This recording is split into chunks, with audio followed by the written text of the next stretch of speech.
Hi, I'm Roxanne Richardson, and this is the Casual Friday podcast.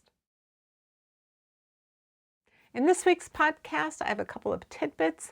I have a couple of finished objects, then I will talk to you about decisions that I made during the process of knitting those items. And I have a couple of things that I've done recently that I think would be fun to talk about. So let's get started. I like to share when I find a podcast that I think is interesting, especially if it's knitting related. I started listening to this podcast early on, like I got an alert on Instagram that it was coming up, and I thought, oh, this might be interesting. And I watched a few episodes, and then I stopped for a while, and I knew that I'd be coming back. So, and I'll explain why I stopped, and then why I knew I would come back to it. So the podcast is called The Yarn Library and has two hosts. They're both from the UK. One is Adam Cleveley, and he goes by @CleveleyKnits on Instagram. And the other is a PhD researcher named Georgia Denham, and her Instagram handle is @TuliPearl. And I'll put those names on the screen as well as down below. So they're discussing knitting in, I think, kind of interesting ways. But when they first launched, it was right when the Game of Wool was starting in the UK. And so that was sort of the main topic that they would be talking about for several weeks. And at first they would talk about the Game of Wool, and then they would talk about some other topics, but then it seemed to be only about the Game of Wool while it was going on. And they were discussing things like what went on in the show, as well as how other people were reacting to it and what they thought of that. And because we couldn't get the Game of Wool here, it was sort of just listening to people talk about the complaints that people had about something that I had no context for. So I thought the other things that they were talking about were interesting, and so that once the Game of Wool was over, I'd be more interested in going back. So I have listened to several of them since then, and it's an audio podcast, but they also have a YouTube version. So if you want to watch them talking, you can do that too, and you can get a visual of what they look like. So in the last actual Casual Friday episode 2 weeks ago, not the one from last week, that was the Finish It February montage, I was just getting ready to go to our Knitters Guild retreat. It's called the Great Guild Getaway, and I love this retreat, so I'm on the committee every year, one of the committee members. And I was really excited to go. And the thing that I love, I've been to a few different types of retreats and I've enjoyed all of them. But what I really like about this retreat is that there aren't classes that are optional or that you could do. And there aren't things that conflict with anything else. We get fed twice a day. The food is delicious. Everybody brings snacks that they share, and so that it's in the room where all the knitters are. We can all sit around in a circle, get to know each other. The first night after dinner, we have show and tell, and so people bring things that they either are working on or recently knit or are really proud of, whatever they want to show and tell. And so that's a nice way to do introductions and kind of understand what kind of knitters other people are and what they like to knit. And you can learn really great things about patterns that you might not have been aware of, other things. So it's just knitters. And then Saturday night we do bingo. We have prizes that have been donated by local yarn shops around us. And that's always really fun. I was the one who was calling the numbers for bingo. And one of the prizes was from one of our local yarn shops. She actually contributed several prizes. And she was there as a retreat participant too. And I was like, ooh, when I was showing everybody what the prizes were going to be before we started playing, there was one that I was like, ooh, I really like this. I like this yarn and I like this pattern. It was for a summer top. And the yarn is made from Hempathy, which is an Elizabeth Labold yarn. Her shop is quite a ways away from me, so it isn't one that I would normally go to. And what's interesting about her shop, it's called Yarn Tales 2. It's in Anoka, Minnesota, so that's north of the city, of the Twin Cities. It's a small city in its own right. Cute little town. It's a half-hour drive, and I live a few minutes from 3 or 4 different yarn shops, so there isn't usually a reason for me to go up that far.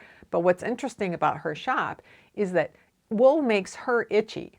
So her shop has a little bit of wool, but it mostly focuses on plant fibers, silk, synthetic, and blends of those kinds of things. So Hempathy is a blend of different fibers. I saw what that prize was, and I thought, I'm going to come to your shop and get that pattern and some of that yarn. So I did go up a few days ago, and the color I wanted, she didn't have enough of, so she's ordering for me. But that's going to be the summer top that I knit for myself in anticipation that someday the weather will warm up here in Minnesota. It won't be soon. Back to the retreat. It's in a cute little town. There's a potter who lives just a couple doors down. He did all the tiles for the bathrooms and the floors in this retreat center. He has a little shop where you can buy things. There's cute little cafes. We're 7 miles from our yarn shop, and it's right along a walking trail, like a bike trail, called the Red Cedar State Trail. So if the weather's a little better, it's a great trail to walk on, and there's a river there. It's just a beautiful setting. A little early in the season to be able to appreciate all of the nature. I'll show you a picture from my room, and you have to use your imagination to fill in all of the green parts that are missing from this view. But you can tell that it's probably pretty spectacular in the summer. So I really like this retreat because if you decide to leave and go for a walk, or you want to go to the yarn shop, or you want to go down and get a latte at the little cafe that's a quarter of a mile down the road, you're not missing anything. So you don't feel like you have to choose between activities and, am I going to miss out on this or am I going to miss out on that? So it's just a really relaxing way to focus on your knitting. And I find that even though I'm in my office here all day in front of my computer with my knitting or spinning or whatever, I spend a lot of time, a new email came in, or, what do I want to stream while I'm knitting. And so there's a lot of interruptions. And so I got a lot of knitting done to the point where at one point I was like, I might be a little sick of knitting. So that doesn't happen very often. But I had a lovely time. Looking forward to next year's, which will be at the end of April. So the weather will be much better. The other thing I like about it is that our guild is open. It has 2 focuses, like education and service projects, so knitting for charity. So I pick different service partners every year, and they have these programs every month, and you don't have to be even a member to see them because they're by Zoom, and you can always get a Zoom link a couple of days before if you want to see the speaker. But of course, we pay for the speakers from the membership fees. But it's all about education. But it also does draw a lot of high-level knitters and people who are really passionate about knitting. So it's really fun when you go to the retreat and you see there's always people who are fairly new knitters but are enthusiastic about it. And then there's people who've been knitting for decades like I have, and they're just really advanced. They're not afraid of anything. A lot of times they'll modify things or design things, and they're always happy to share and help each other out and give ideas. So I just love being in that sort of environment. But I'd be curious about the kinds of retreats that you guys might have been to, because some of them are really focused on, they're much larger, and it's almost more like a conference where there's a marketplace and then there's classes, or it might be fairly small, but you still might have choices of classes. And I just wonder what people's preferences are. I know people who go on a little self-made retreat with a handful of friends, and they'll go rent an Airbnb somewhere. And that would be great. What I like about this is that somebody else is doing all of the meals and they're just, it's time to eat. Put your knitting down and you go and you eat. But I'd be interested to know what kinds of retreat vibe that you guys have experienced and what your preference is. Last weekend, the farm where I volunteer as a fiber assistant, it's a farm, it's a working farm owned by our regional park system, and it's educational to show the public where your food comes from and show them the life cycles of the farm and the animals and all that kind of thing. We had spring shearing last weekend. So the farm has a flock of thin sheep, and these sheep tend to have anywhere from 2 to 5 lambs typically. 3 is I think average, and they have really nice wool, and which the farm uses for all of its projects. And I volunteer as a fiber assistant. I'll be scouring wool coming up, and once the wool's all scoured this summer, I'll be dyeing, which I always enjoy, and there's carding and different things. The farm does pick its best fleeces and send them to the mill to be turned into yarn that they sell in their farm store. Other wool is carded and used for classes or the summer camps for kids, or programs that the public come to, or they might make little kits for the farm store, all kinds of things. So I really enjoy doing that. My friend Shelley told me about this a year ago, like 2024 in the fall. And once I heard they had a flock of thin sheep, I'm like, oh my gosh, how can I get involved? And so the first event I went to as a volunteer, as an official volunteer, was the skirting for the fall shearing.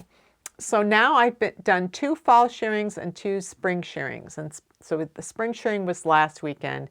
The sheep have all been unshorn for a full year. The sheep that are shorn in the fall are the ones going to market. We skirted 33 fleeces. I think 3, there might have been 4, but it was either 3 or 4 were rams. They always save the rams for last. They have them penned separately.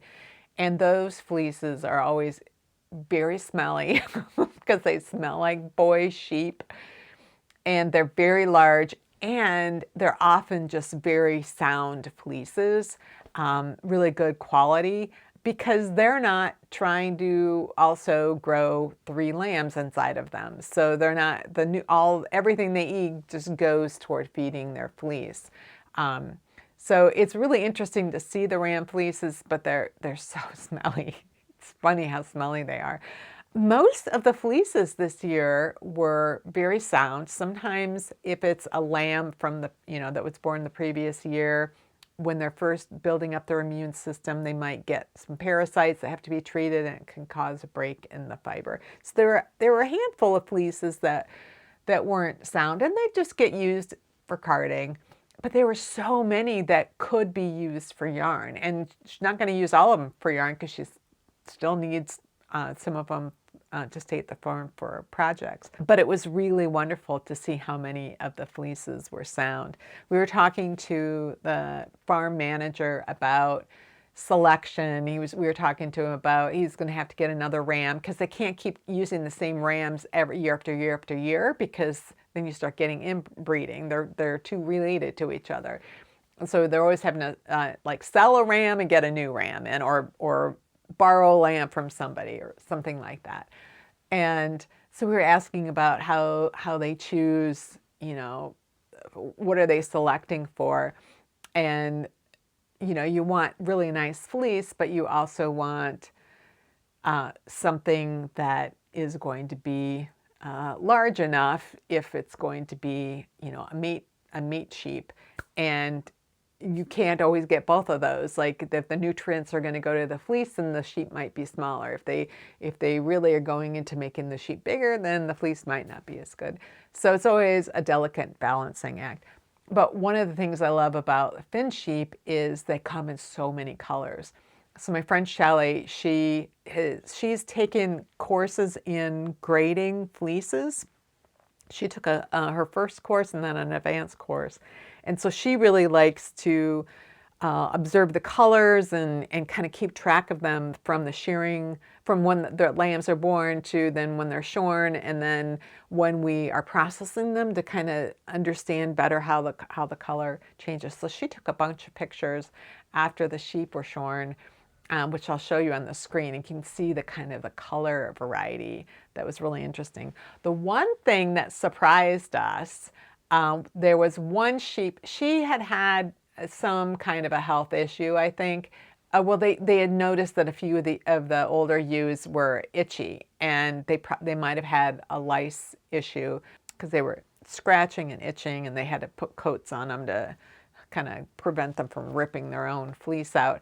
And one of them had pretty terrible scurf. It's this yellow waxy thing it's right at the surface where the wool's coming out of the body, and you can't wash it out. It's this yellowy, orangey color. And so we're going to scour the fleeces and see what happens with those, and then they'll might figure out some way to use those for you know, middle of dryer balls or, you know, things like that. We don't know. But most of the fleeces were in really great shape, and it was fun to see. Now, something that I learned, I don't think I mentioned this, it was a few weeks ago, the farm had an event for different groups and associations that kind of partner with the farm in different ways. And one of the people there is the woman who organizes Shepherd's Harvest, which is our local fiber festival.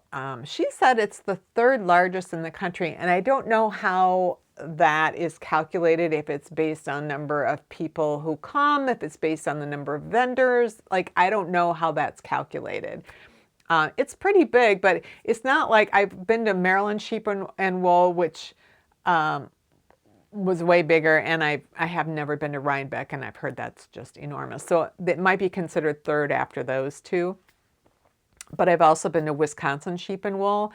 That one had maybe fewer vendors, but it had tons more classes and more stuff going on in the barns. So I don't know how they decide, but both of those fiber festivals were really interesting and different enough from each other that you don't feel like, oh, I'm going to the same thing. I could just, you know, go to the one that's closest to me. We were talking about Finn sheep, and she mentioned that Finn sheep refer to it being fine wool, not that these sheep are from Finland.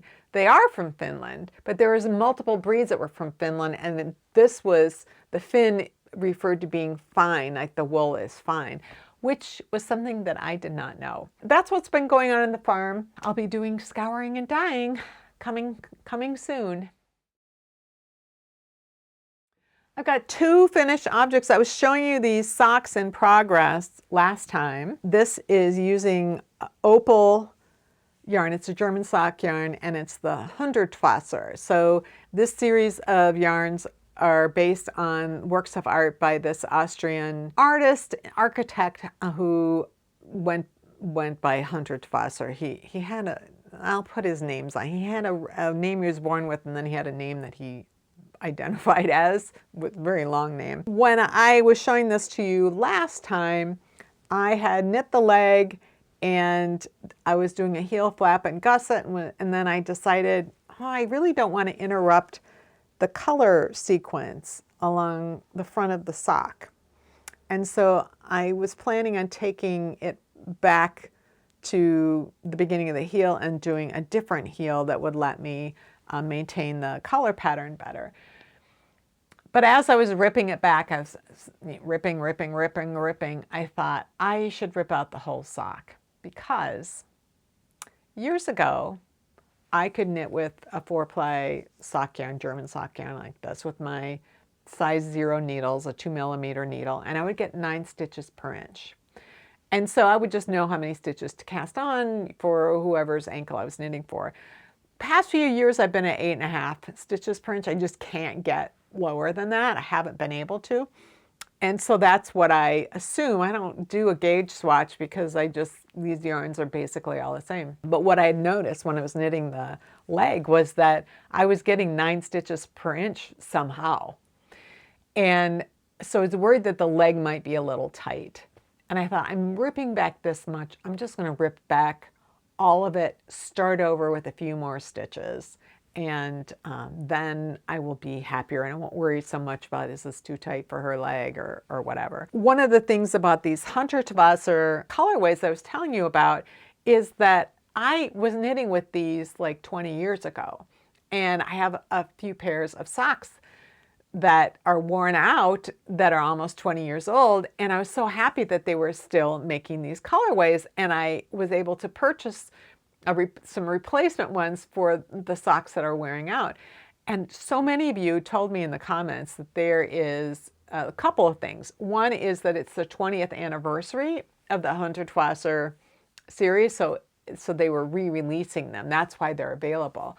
And that there is here in the U.S. there's online. She also has brick and mortars that open once a week or something like that. It's called Simply Socks or Simply Sock Yarn. I'll put it down in the show notes. And that they carry Opal yarn, including the Hundertwasser. In fact, she's been around for about 20 years, and that was one of the first yarns that she started carrying. So I thought, oh, that's interesting. I just go look and see, what else she has. I had just bought a whole bunch of the Hundertwasser. It wasn't like I needed more sock yarn. But the other thing I noticed was they are also re-releasing another really popular line of colorways that I had loved back then called Rainforest. Some of the profits from this line of yarn goes to saving the rainforest. I will put a picture of a pair of socks that I knit from the Ladybug yarn 20 years ago. And I really like these socks. They're a little shorter than I would like, probably because I hadn't learned yet that I needed to knit a longer heel flap. And so the sock's a little short, and it is wearing out in the heels as well. So I got some more Ladybug so I can knit a replacement pair. And then I looked at the other Rainforest yarns. And again, I don't need more sock yarn. I just bought so much sock yarn, but I also knit a lot of socks, not just for me, for other people. So I also got this one here, which it's replicating those birds. And then there's, where is it? This one, which is like a big purple spider. And I just love these bright colors. This is one of the things I've missed about sock yarns from back then is I just loved the colorways, the colors I use and the striping methods, and I just don't find them as interesting these days. And maybe it's because other people want plainer things. And then this last one is this little, you can see the little, it's almost like a ladybug, but it's got blue on it right there. Like, these just delight me, these colors. I can't wait to knit with them. It's going to be a while before I can knit with them because I have a few things on my plate. But I want to go to the overhead and I want to show you how I do my heels like this, because you can see the colorway comes down to the purple and then it splits off and they both go off, maintaining the colorway in the same direction. So I just recorded it when I was knitting it so you can kind of understand what it is I did. And before we do that, there was one glitch in this. One of the socks, I was partway in the heel and then there was a knot in the yarn, which is, it's not good when you're using a self-striping yarn and you care about maintaining the colorway sequence. It was like just two strands tied together and they had nothing to do with where it was in the sequence. I had to wind up just a ton of yarn. And luckily, there was enough in the ball as it was that I could finish the second sock with the yarn that was there. There was like this much left in the ball.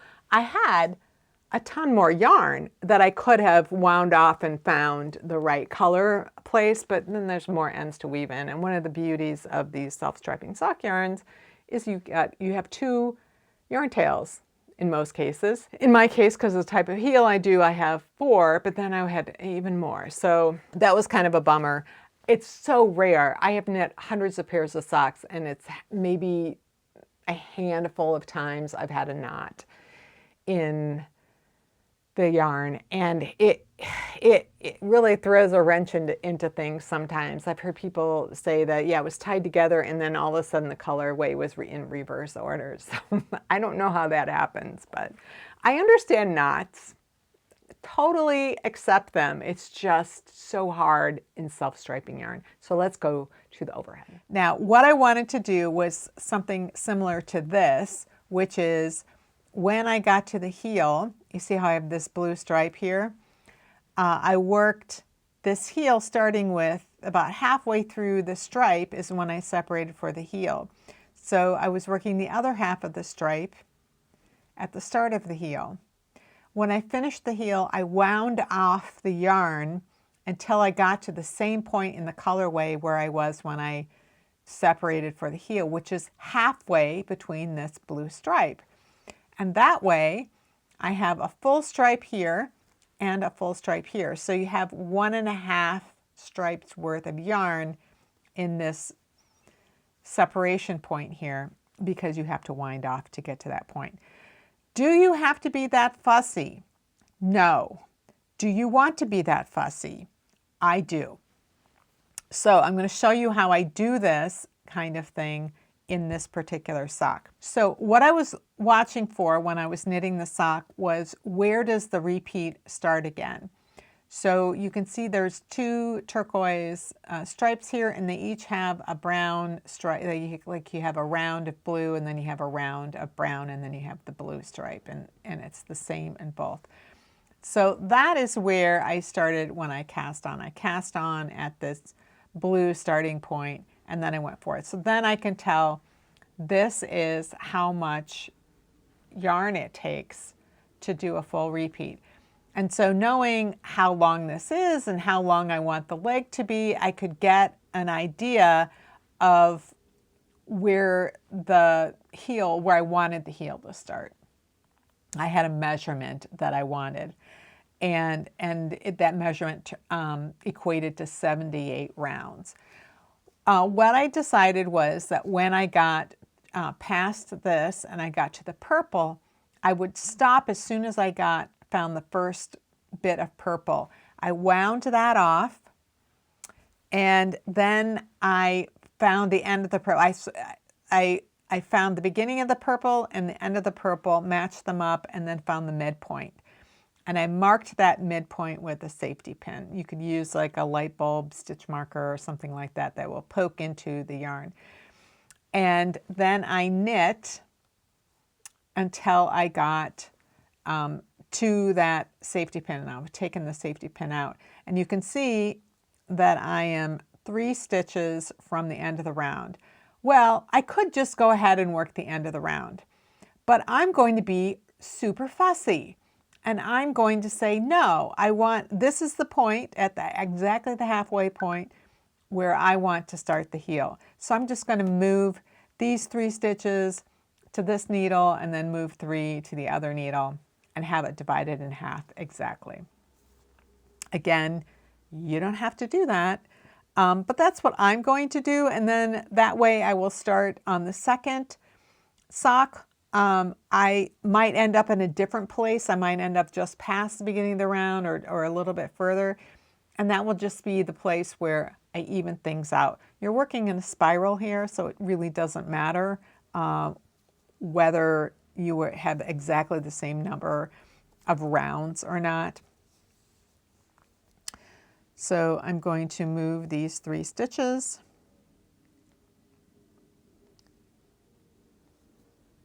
And just there they are. So now I have 3 extra stitches here. So I want to move these 3 stitches to the other half because I still want this divided in half.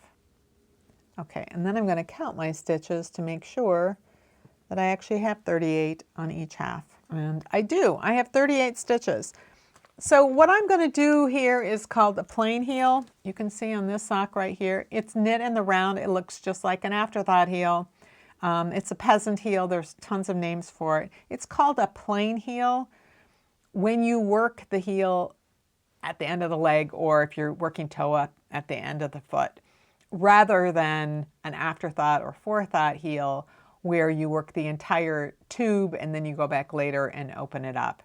I like doing the heel when I get to it, because then when I get to the end of the foot and I can measure it, I might think, oh, okay, this is the point where I need to start the toe.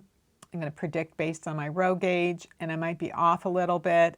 And then as I knit the toe and I'm trying it on, I think, oh, no, I'm going to work decrease rounds, in sequentially, because this toe is going to be a little bit too long otherwise. So you can really adjust the foot length as you are finishing up the toe, where personally, I find it more difficult to get a really exact foot length match when I'm working toe up.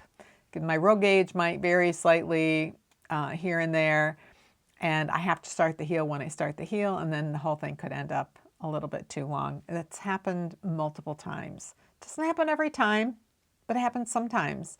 So this is why I prefer working in that direction. So I have a couple videos on the plain heel. One is just showing you the basics of how a plain heel works. And then the other one is how to modify it to get a better fit.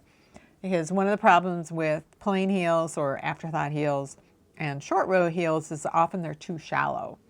And they're too shallow for me. And I need something with more depth, which means I need to have more stitches on the needle. And for me, it doesn't work to use a larger percentage of the stitches for my heel. I literally have to use 80% of the stitches in order for it to be enough. So I prefer to do something where I keep the instep stitch count as it is, and I add stitches to the heel half of the sock to give it more stitches, and which means I have to work more decrease rounds, which means that the depth of the heel is going to be deeper, and the diagonal around my heel diagonals, that circumference will be larger if I do that. So the first step is to take off half the stitches and put it on waste yarn.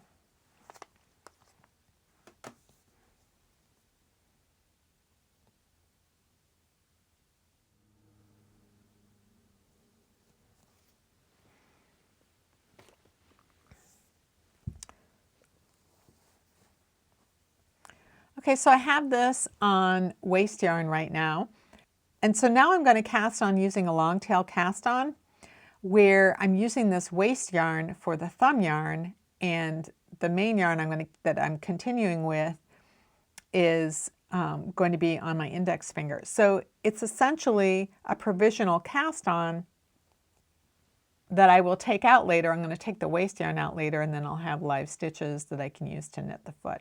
For this particular situation, I find this is the best provisional cast on to work with. You could do any other kind of provisional cast on if you wanted. I just have found this in this situation to work best. In this case, I'm going to be casting on the same number of stitches that I put on waste yarn, because my friend, that her foot is proportional to her heel diagonal. If it were me and I were knitting a sock for myself, I would be casting on, I don't know, 6 extra stitches, something like that for me. So I'd have more stitches, but this is for my friend, so she doesn't need that. So I'm going to be casting on 38 stitches. So I do have 38 stitches here. I'm going to cut my waste yarn, and it's important to use a contrasting waste yarn so that you can see what you're doing. Because I started this round by putting stitches on waste yarn and doing provisional cast on, I need to do the other half of the round to finish this round. Okay, so I have finished this establishing round. Now you can see I've got this cast on here, and I've got these two, I've got the held stitches, and then I've got the stitches on the needle.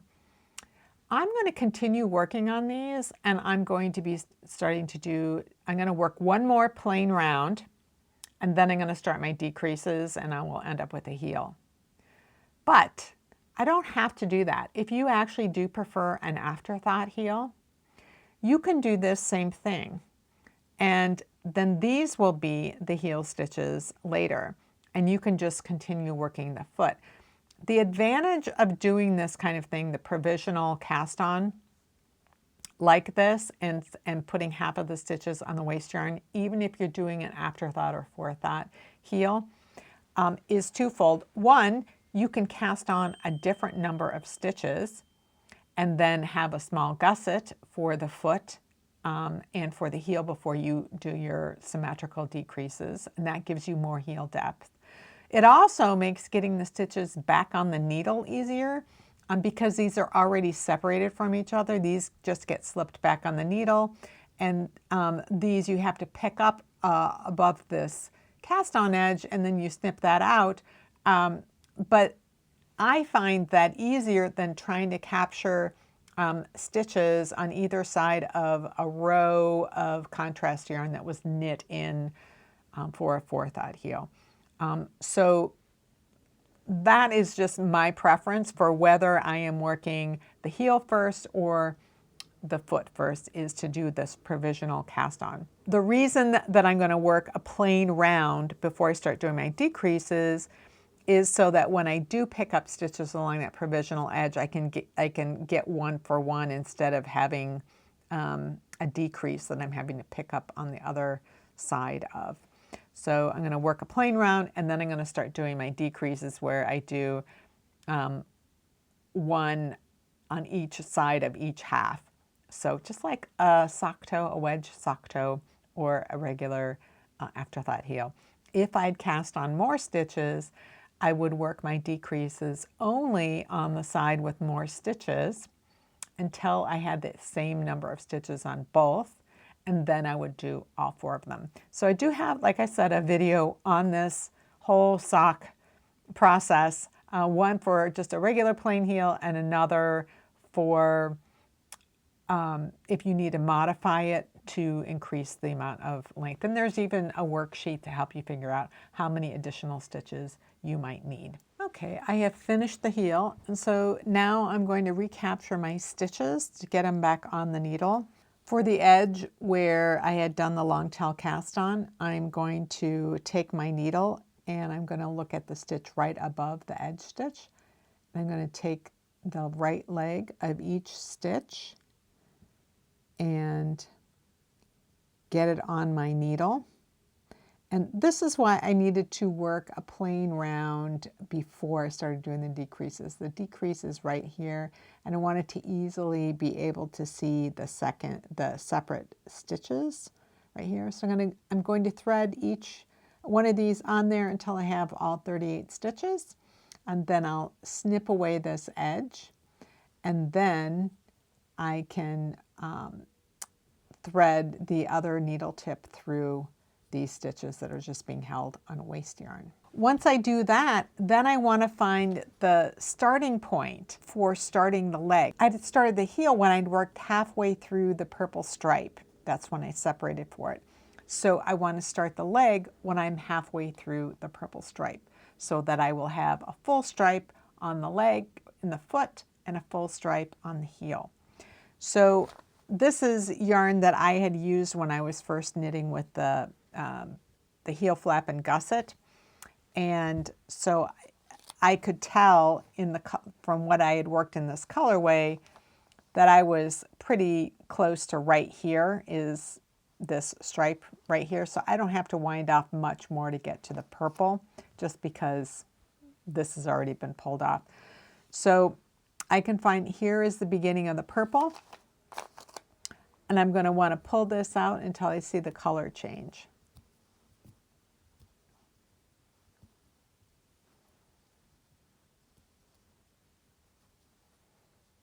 Okay, so now I can see it change. So here is the end of this purple. Here is the beginning of this purple. I'm going to match those up.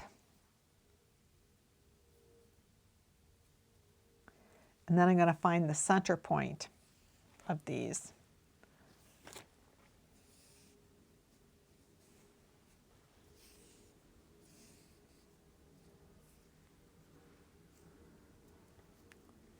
So I can get right to the center here. So I'm going to get a locking stitch marker. You could use a safety pin, anything, just to pierce the end of this right here, so that once I have my stitches on the needle and I want to start working my stripe, I will know where to join. So when I started the heel, I worked the purple till I got to the pin, and that's when I split for the heel. In this case, I am going to start working the foot from this center point toward the ball, so that everything prior to this will get caught off eventually. but this is marking my spot. So now I can get these back on the needle, and then I can start working the rest of the foot. So this is the tracing of my friend Vicky's foot, and then this is the sock that I knit for her. And I wanted to get a toe that kind of fit that shape. Knitting stretches, so it will adjust to her foot shape, but I just thought overall that this looked like the best sort of shape for her foot. And it is a short, round toe. So there are 8 decreases in every decrease round, and then between the decrease rounds, there are 2 plain rounds, and that's true for the entire toe. So it makes a little bit shorter toe than the long round toe, which is 8 decreases, and then let's say you did knit 7, knit 2 together, then you'd knit 7 plain rounds, and then you do knit 6, knit 2 together, and then you do 6 plain rounds. So it's just longer, it takes a lot longer. So for myself, I will do a long round toe, but for someone like Vicky or my brother who has maybe a shorter toe box, I will do the short round toe. And I find that these fit pretty well for a lot of people. Someone asked me recently, what's my favorite sock toe? And I either do the round toe, and it could be long or short, or I do some version of a wedge toe. And I will change the decrease rate depending on how that person's feet are shaped. So, you know, there's a formula where you're doing, you know, a decrease at each end of each half every other round, but you don't have to. You can have, if someone's toes are especially long, you can put a few more plain rounds in between. If someone has shorter toes or they're all more the same in length, you can do a lot more decrease rounds right in a row, especially at the end. So there's a toe called the 4-3-2-1, where you do your decreases 4 plain rounds, decreases 3 plain rounds, decreases 2 plain rounds, decreases 1 plain round, and then you just keep decreasing every round until you're down to the number that you want to finish with. Usually about a third of what you started with. Doesn't have to be, but that's a starting point, and then you can tweak and adjust based on the person that you're knitting for. But I do like try to choose a toe and a modification of that toe to fit the person that I'm knitting for. So my other finished object, and I'm going to admit that I have a few ends on the inside that haven't been woven in because I needed to record this. And I also want to block it again one more time. It was knit in pieces, and I blocked all of the individual pieces before I seamed them. But after I seamed the shoulders, then I had to do the collar, and it's I steamed it a little bit to soften it up, but it really needs to be washed so that it relaxes fully and really evens out the stitches. But it is wearable now. So I'd woven in all the yarn tails before seaming, and now I just have the yarn tails from the seaming that I have to weave in. The sweater is from this book here by Elizabeth Lavold. It's called Viking Knits and Ancient Ornaments. It was published in, I think, 2014.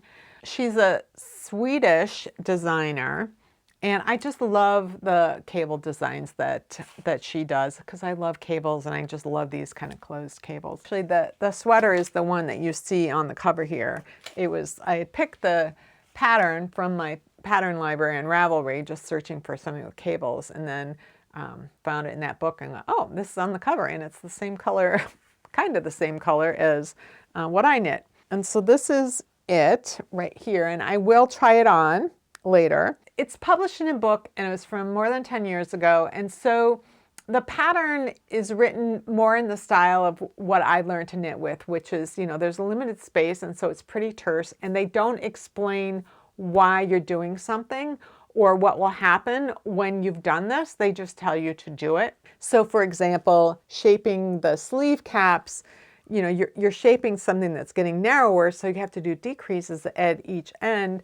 And she just says decrease on the every right side row until you have this many stitches left. It doesn't say how to decrease or where to place the decreases. So this is where my experience comes in and I'm like, okay, so I need to make a decision about what I want this to look like and where I want to place those decreases. The thing that kind of threw me off, and it wasn't until I was done or almost done with the collar that I understood why this was. So this is a pretty close fitting collar right here. It called for picking up 100 stitches around there. And so some of the stitches in the front were being, live, that were being held, and some in the backs. And then I'm like subtracting that out, figuring out how many I have to do on each side and how I'm going to space them out. And I was thinking about it in the sort of math terms that I would normally think about picking up stitches for a collar, which is 1 for 1 on the horizontal, and on any vertical areas, 2 out of every 3 rows, 3 out of every 4, or something like that. And depending on how long the diagonal is, I might keep that same ratio, or I might go up to like 4 out of 5. Just depends on how long that diagonal is. And a lot of times you pick up however many you pick up using those ratios. And then you're like, oh, I actually wanted a couple more, or I need to do one less because the stitch pattern I'm using, in order for it to be symmetrical or even, I need extra stitch or one less stitch, whatever. And so then you can make that decision after you've picked up all the stitches. Well, what I realized was I'd done some calculations wrong, just mentally, and I was picking up 90 stitches or 80 or 90 instead of 100. And I'm like, oh, well, no, I have to pick up way more frequently than I thought. In fact, I basically had to pick up 1 stitch for every row, for every existing, the live stitches, you knit all those, pick up 1 for every row, just about. I mean, that was what it took to get 100. And I thought, why is she picking it up at such a high rate? That's so weird. And then she was explaining how to set up for the ribbing, because this is not in the round, this is back and forth, and how to set it up so that it would be symmetrical on both sides. And I got about half, I got to the center of the back, and I'm like, well, this can't be right. So let me show you. So on the back here, you see how the ribbing in the center, those 3 ribs, and with 100 stitches, I got to the middle of the back, and the knits would have been purled and the pearls would have been knit. And I thought, that can't be right. Why would she do that? Like, that just doesn't make any sense. And so I backed out of it, and I decided to go down to 96 stitches in order for everything to line up in the back. The other thing I did was, I often with these kind of flip over collars, they lose the length in the back. Like, it just needs some room to go up in the back a little bit more. And so I decided, oh, I'm going to do some short rows to help bring up the back so that there's more to flip over. What I didn't think about was how long this collar is. It's 6 inches. So that's what is 15 centimeters. There's plenty to flip over and to hide that transition. And I think the reason she was asking for 100 and for that to be, these to be offset from what they were coming up the back, is because when the collar is flipped over, then you would have a knit in the middle, column of 2 knits in the middle that would line up with the 2 knits that you'd see below, and that this covers up that transition. So, and it's, it's snug to put over the neck. And so it's not like it's too tight, I have to fight it. It's just like, it's snug.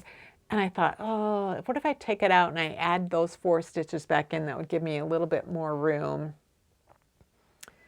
And then, the collar would match. And I just was like, I'm going to live with this for a while. I'll never see the back, personally. So it's just, trading one perfectionistic thing for a different perfectionistic thing. And I chose something different from what the designer planned. So I have to decide if that's going to be worth doing or not. But I'm really happy with the sweater. Let me take this sweater off, and then I will put this one on, and then I will model it for you.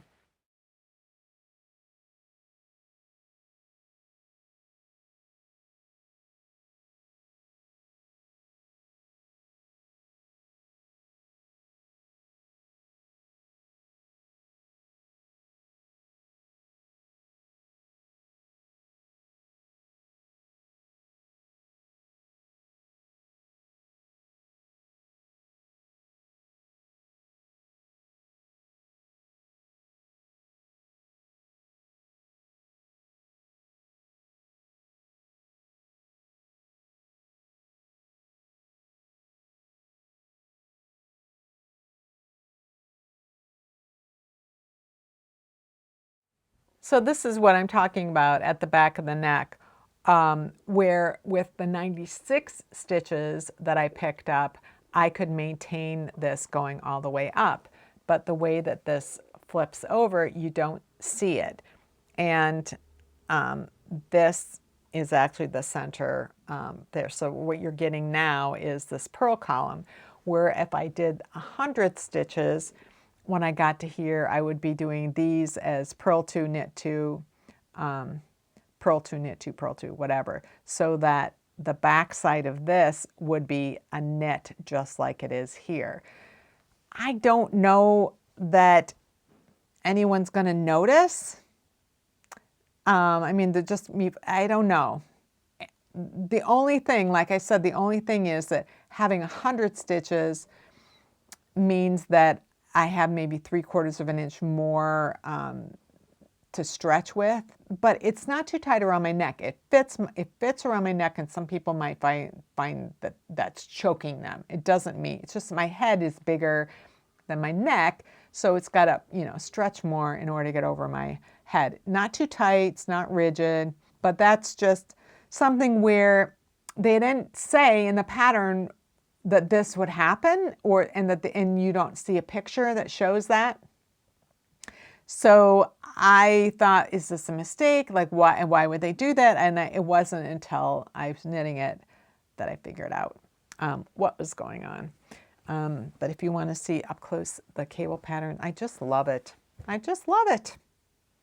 So I'm going to get a lot of use out of this sweater, I'm sure. Well, that's it for this week's Casual Friday. If you have any comments or questions about today's video or suggestions for videos you'd like to see in the future, you can leave those down in the comments below or join the discussion in my Ravelry group, Rox Rocks. Thanks for watching, and I'll see you next time.